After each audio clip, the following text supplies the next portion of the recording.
మీద మొన్న వైఎస్ఆర్ పార్టీకి వచ్చినటువంటి ఓటింగ్ ఏ ఊళ్ళో వచ్చింది, ఏ వర్గాల నుంచి వచ్చినాయి, ఇప్పుడు కొత్తగా ఏ వర్గాలు కలిసినాయి, జగన్మోహన్ రెడ్డి గారు పథకాల వల్ల ఎవరు వస్తున్నారు అనేటువంటిది చూసుకుంటే నేను చెప్పక్కర్లొద్దు. ఆ గెలుపు ఎలా ఉంటుంది అనేటువంటిది మీ అందరికీ కూడా తెలుసు.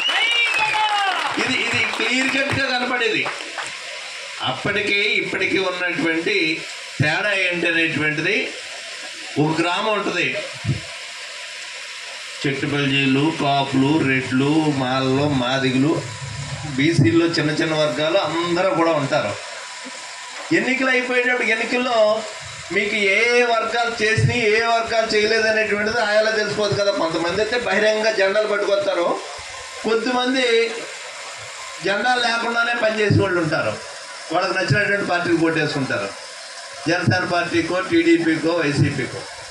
ఆ వేళ మనకు ఓటు అయినటువంటి వర్గాలు ఈవేళ ఎవరు ఓటేస్తున్నారు అనేటువంటిది చాలా క్లియర్ కట్గా కనపడుతున్నటువంటి పరిస్థితి. తర్వాత మీరు ఈ నియోజకవర్గంలో 40-50 వేల మెజార్టీతో ఎక్కామని చెప్పేసి అన్నారు. మీ అభిప్రాయాన్ని గౌరవిస్తున్నాను, మీ అంచనాను తప్పుపడుతున్నాను. అంచనా తప్పు పట్టిది ఏంటంటే, మీ ఊర్లో 800 ఓట్లు మెజార్టీ ఇస్తానని చెప్పారు కదా, 800 టీడీపీకి పడతాయి.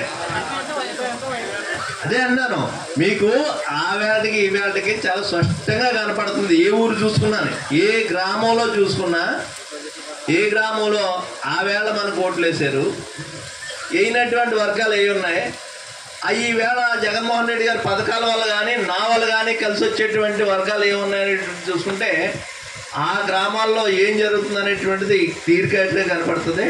ఆ ధైర్యంతో మనం అందరం ముందుకు వెళ్తున్నాం అనేటువంటిది ఈ సందర్భంగా మీకు మనం చేస్తూ